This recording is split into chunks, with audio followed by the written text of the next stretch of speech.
Hi folks, I'm Alan Watt, and this is Cutting Through Matrix on the 25th of March 2018.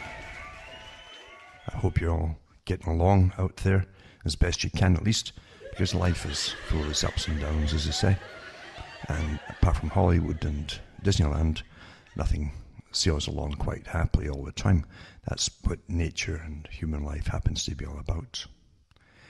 But anyway, I hope you're surviving it, and across in Europe too, where they're still getting snow in some places, and it's very cold where I am too, of course. I hope you're getting through it too. I noticed as well, I was waiting for it happening with all of the cons that are going on to do with the environment. Whenever you get big cons going on, someone is going to profit from it naturally. And people lobby and even set up front groups and so on for the environment to ban this and ban that, until eventually you can't even heat yourself except by the methods which the big monopolies wanted in the first place.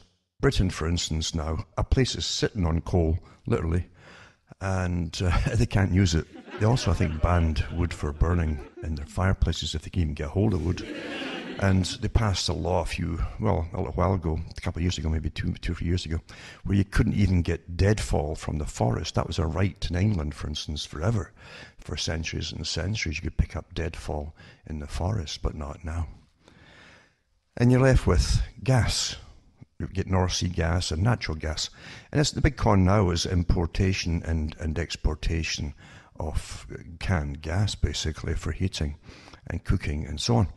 And therefore, naturally, the gas companies with the extended winter are making hay, as they say, when the sun shines or when the snow falls, and they're charging extra. They want to charge extra because they're running short of gas, because of this cold weather. And since you don't have any alternatives because it's all banned, then guess what? You either pay through the nose, or freeze to death. And the world should take a lesson from that too, because the same con is getting put across the whole planet now, and that's what things are really all about. There are many reasons for what you hear, but it's never the real reason, whatever they tell you, especially to do with environment or global warming. And that's why you're all freezing right now, is because of global warming. And we're supposed to believe that too, but mind you, with all the mind bending that we're told we've got to believe these days in all kinds of areas, then you got to go along with it, don't you? So as you're sitting there going, and your teeth are clattering away together, you know darn well that you're really overheated. That's what's making you shiver and freeze to death. That's the new mentality. You must be and do whatever O'Brien from Brave New World tells you to feel. So there you go. That's how it works. I'm not kidding you. You should see the different writings in academia on human management programs, working on them consistently, and all the different theses that they put out too to get through their examinations so they can go on and help rule over us on behalf of the masters of the planet. And the terminology would make you want to throw up. Honestly, it's so terrible that the first thing they try to do to impress their peer group is to create a new vocabulary of nonsense. But the whole point, it really points down to the fact that they've studied the humanity so well. They know they can basically just order us now to believe whatever they tell us to believe, or else. Or make you believe it in a certain way because your peer group, they'll claim, is already believing it, and you'll join in. And a lot of folk will actually, simply because your peer group says so. They've done so many studies on that now. I used to read them on the air years ago, but I won't bother anymore. But that's the society we're living in today. It's beyond Alice in Wonderland. It truly is. And it's getting worse all the time, with the professionals telling us what to think, do, say, and even not to see what we see, and not to hear what we hear, etc., etc. Very politically correct, isn't it? And the world goes on into this unified system planned long before I was born and before you were born too. I'll touch on some of that tonight, perhaps. Now, before I start prattling on again, I'll just remind you to buy the books and discs at cuttingthroughthematrix.com. They're really different because the point of logic is our greatest enemy in a sense. We're trained to think in a very linear fashion. Because of that, those who understand how to persuade you, put it that way, persuasion, The Art of Persuasion, which is very important for controlling and actually creating societies and then controlling them forevermore and even updating them all at the same time and so on. It's pretty well perfected today. It's all done through persuasive techniques and the understanding of how language operates on the human mind. Therefore, if you put something across in the right sequence, you can lead them to the desired conclusion that you want them to have. They might even think they're getting choices or they're going to make their own mind up, but they won't. You're actually getting led along the garden path to the inevitable conclusion. Expertly done. It's a perfected science today. So I write in a way to show you how so much of what you're taught is nonsense. And I really mean that. When you go into the histories, for instance, of the world controllers, those who actually designed a society in the late 1800s, at the very least, you can actually find lots of more than just traces, in fact, of it. Then the Eugenics Society under Thomas Huxley and so on were involved in this too, and the Milner Group that set up the world empire idea for world government, and it joined with the US and so on. And still going today. They set up with the World Wars, the League of Nations, the United Nations, and the myriad, the countless organizations and NGOs, all working towards the same goal of not just a unified world system, but the step by step, the multicultural system, and the leveling of the planet, basically, as far as cultures and religions go down the road. But right now we're going through what Rockefeller talked about. You can't make an omelette without breaking eggs. You have all the kind of mayhem as parts of Europe is flooded deliberately with mass migration. That's why Gaddafi was taken out in Libya, because he said at the United Nations himself, and it was true, that they actually were getting paid and had been working for a long time to keep the bulk of the people flooding across Europe and flattening and destroying the old cultures and so on. But the goal is to destroy them all, to bring in a new. And all the mayhem you see in the meantime, even if it lasts 100 years, it's just the omelette getting made, you see. You can't make it without breaking eggs, according to old Rockefeller. So we're living through that today. And the heartache and the terrible things that are happening is just the fallout from it, which will continue regardless, because the agenda is set in stone. It's set in stone. Nothing is going to change it. And for those who think that voting governments in and out would change it, well, good luck. There's also a Santa Claus. But the fact is that there are world controllers. There were world controllers in the 1800s that they talked about it. Regardless of the parties that we brought in, the public would actually be under the control of certain elite people. And they would train future leaders too. That's still on the go today. Some of them actually admit that they've been trained to be world leaders. They're picked very young, and it's always been that way. They don't have any affinity to the countries which often they reside over, and that's just the way it is. So buy the books and the discs, as I say. It'll teach you, at least help you maybe to think outside the box and to realize that so much of what you've been given is a very advanced form of mind control, so that you don't see what's in front of your face. And even if it's pointed out to you, you're trained to poo-poo it, because you'll think it has to be coincidence. The strange things in language and so on has to be coincidental. Even though you keep stumbling over the coincidences every day once you understand how it works. It's quite fascinating, really. But that's the world we truly are born into. People go off to wars in our system. They don't know they've been raised from, especially in the US, they're pretty well raised to go off to war. In the 90s, I gave talks on that with when they were churning out, like you wouldn't believe, all these war movies to impress youngsters. And they flooded the market with their video games and Xboxes and so on. And it's which told me they were going to create a generation of soldiers, which they've been doing ever since. A whole series of wars had to be done. And the PNAC group, of course, published the countries that wanted to be taken out. Wesley Clark talked about it, General Wesley Clark on Democracy Now! You hear him talking about the list. The ones they've done so far in the Middle East were only part of the list. The rest have still to follow. Iran has to be taken out too, and Syria. and so on. And that's why Bolton has been put back in power right now. He's a member of the old PNAC group, and the current one has changed his name. It's the same group. So I'll touch on that tonight too. There's always a reason for everything that happens, and there are powers behind the scenes, and sometimes it's even dangerous to mention it. But the fact is, that's how life is. Don't you get fed up being lied to? Really? Come on. It's like the old saying too in the old Soviet Union when they had the Soviet system, because the people didn't really do any hard work in the stores or anything. Everybody got paid by the government. So they used to say that we pretend to work, and the government pretends to pay us.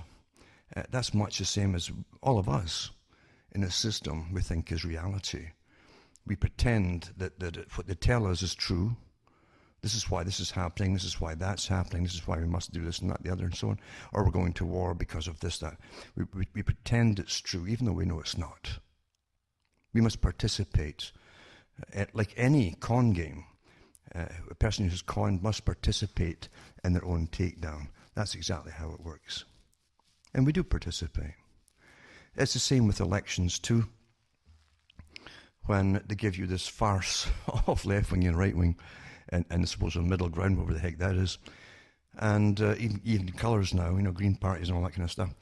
And all you have to, they have like a booklet of standard quips and phrases to say.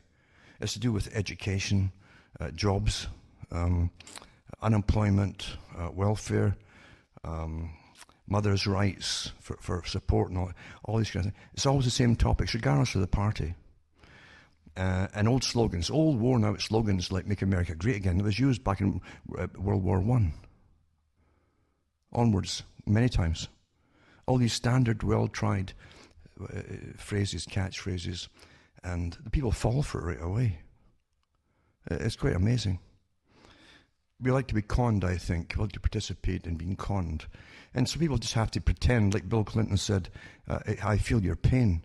That was like a recognition. Yeah, it's not that great for you all out there. I know, I don't really care about it, but I know it, and therefore it's nice to have someone acknowledge that things weren't going so well with the economy and your paychecks and so on. And so, therefore, people vote them in, you see. Once they're in, of course, they can do whatever they want, and that's exactly what they do. That was what Lenin talked about, so get into politics however you can get in. Stalin said the same thing to the Comintern. We had people in Canada who led the Comintern, who got into politics, became prime ministers, and they did the same thing too. They were really communists, and they used the liberal ticket to get into power. People think that communism, they still think of the old system of communism, the Soviet system, as being communism, but really we are more advanced today, if you understand where it's supposed to go and how they're training us scientifically, step by step to the next step. All the way along, as George Orwell knew in 1984, as I say, when he talked to O'Brien was torturing him, and Brian said that you'll believe whatever I tell you to believe. If I say I can fly, you'll believe I can fly, etc., etc. We're going through that in Canada today, that kind of stuff. And it will get nasty. It always gets nasty. Tyranny always gets nasty. And when you won't just jump and obey because you think it's insane, whatever it happens to be, then you'll be punished for it, big time. And you end up in terrible tyranny. Because liberalism, as they pretend to call it, is always tyrannical. It doesn't accept equality of opinion at all. And having said that, don't think that any other party is any different. They're not. They're all pre-approved by literally world controllers. And we do have them. It was very much an evidence when part of the controlling management group were formed, and that they're below the controllers actually, but that's the Trilateral Commission. And we know their names, of course, and they're the guys who actually implement policies behind the scenes for different countries and for the political parties. But they know the world agenda, they attend the Bilderberg meetings, and they know what their part in it all is. And it's done by deception. I think it was Toynbee said it when he was talking about the goal for world unification and a world culture to be formed one way or another, even if they had to crush it together first to form the new. That meant massive fallout and mayhem too. And I think he also was associated with the Fabian Society. They're all associated with the same societies. The Milner Group too, for World Empire, the richest folk on the planet too, were part of the Fabian Society as well, the so-called left-wing movement. They're on all sides of everything. And that's why I say never get fooled to join anything, because you're being conned. That's the way it goes. There's a ready-made group for whatever mentality you have. There's a ready-made group for you to walk into. All kinds of shades and persuasions of it already done. So Toynbee said that. He said, we always deny with our lips that which we do with our hands. And that's the way it is.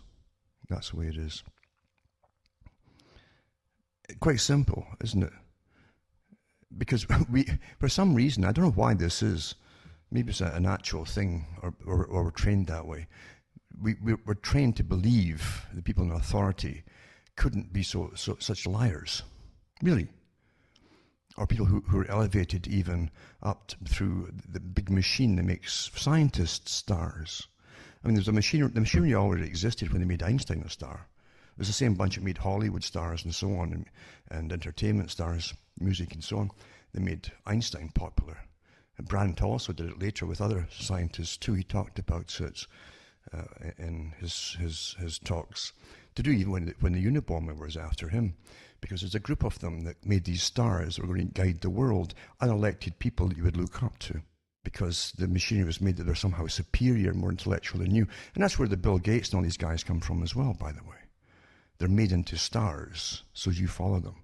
And strange enough, people will accept them. Oh, Bill Gates and his group are vaccinating people across the planet. They want to do that to all of you too, back home. And you think somehow, because it's in your head somewhere, you haven't thought it through. It's through osmosis, as Jacques Ellul said, that you propagandize little bits and pieces, little bits and bytes. And you think, okay, so that's quite normal. Wait a minute here. You don't vote the guy in. You don't vote any of these people in. And they want to start pumping chemicals into your body and across the world. Wait a minute here. What's his qualification? He doesn't have any qualifications in this. But you're trained. This is how you're trained. It's very, very slick, lots of propaganda. Repetition is important. Bill Gates is doing that. Bill Gates is doing this. Bill Gates, Bill Gates. And that's how simple it is. You don't get a chance to vote or have a say in anything. Quite amazing, isn't it? Same with the guys who decide what you're going to get in your food. All different chemicals and so on. And they make them into stars too. So you believe them. Well, this guy's who's supposedly a scientist and he's maybe a star, a kind of star. He said it's okay to eat all this pesticide and stuff. There you go.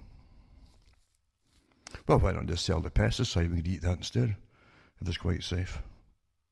But you see, life, those at the top are, like Bertrand Russell said, a separate species. They are now.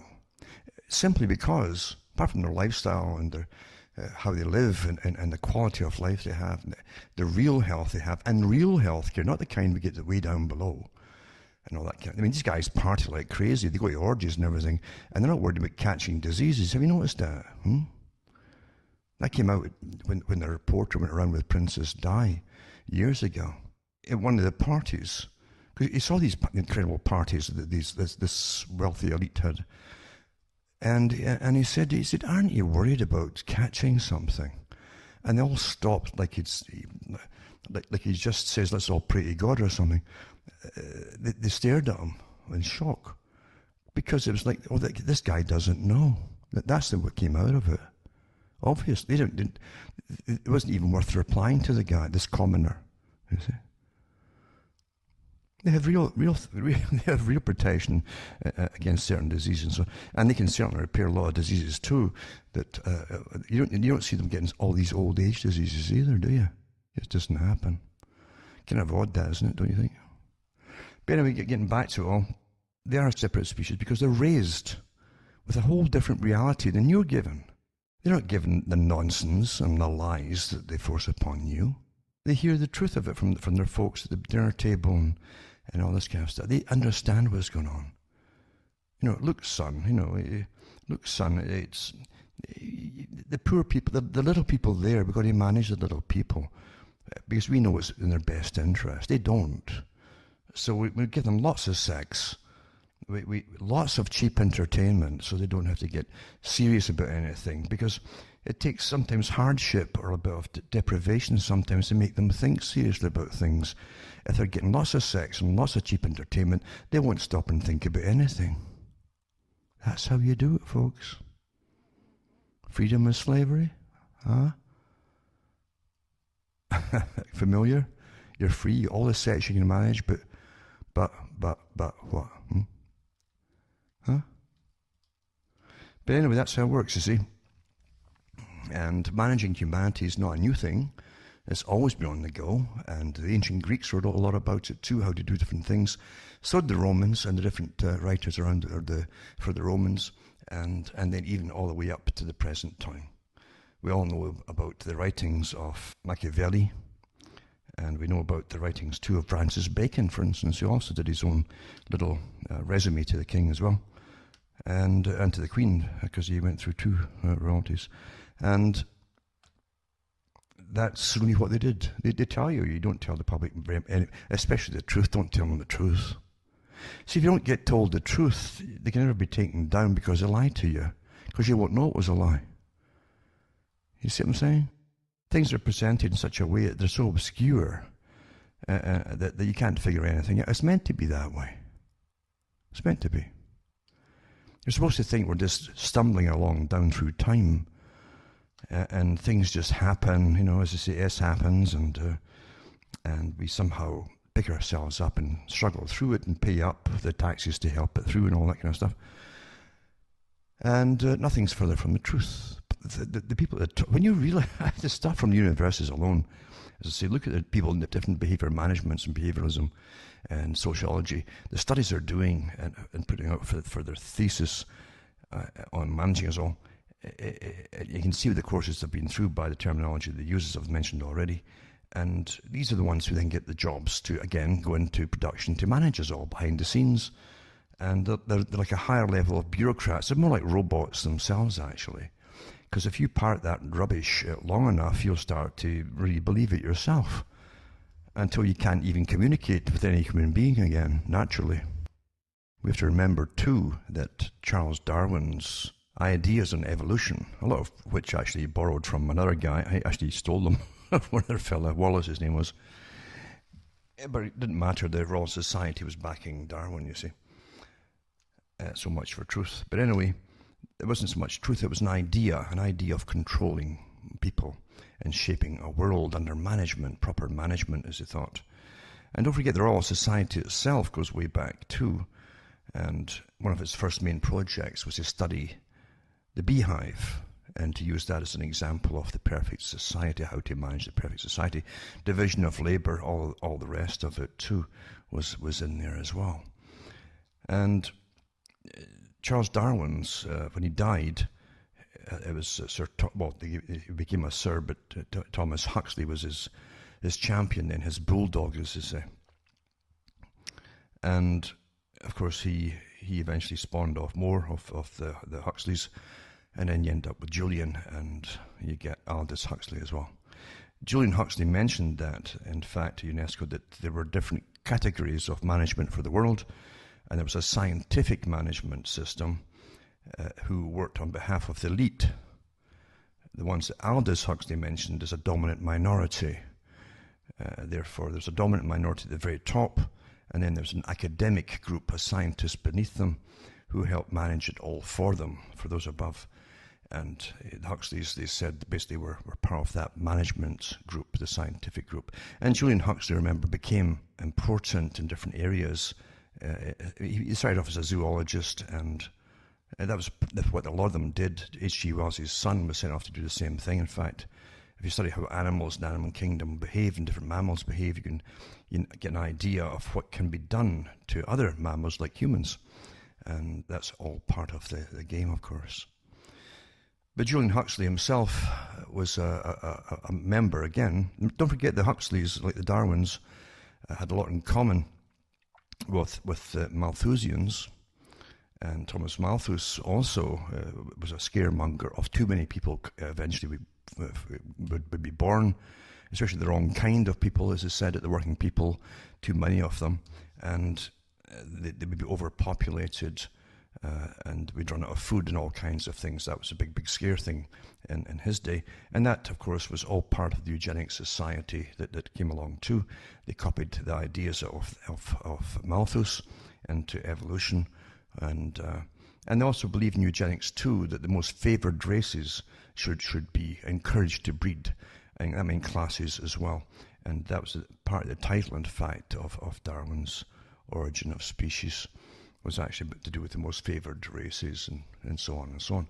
But they made it quite clear in their writings, and Julian Huxley did too, that they could put money towards and effort towards and teaching towards teaching and breeding the right kind of people to rule everything and to start to diminish the supply of the lesser people.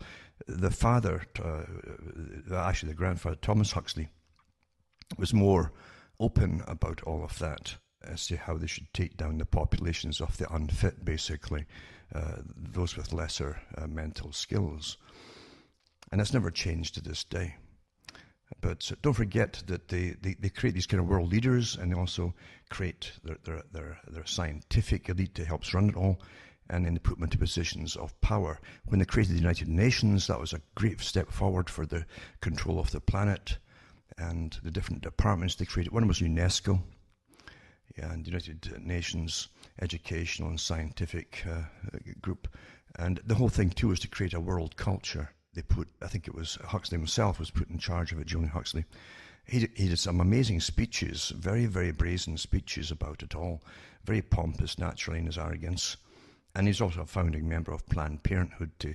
Again, like Sanger, quite blatant about the same idea that children of the unfit basically were just weeds, and they should kind of mow them down a bit, keep them cropped. These guys are looked upon as heroes well, they are to those who control the world. And they try to get even the victims. It's amazing when you have abuse systems that they train the victim to actually praise the abuser. Quite amazing, isn't it? It works awfully well.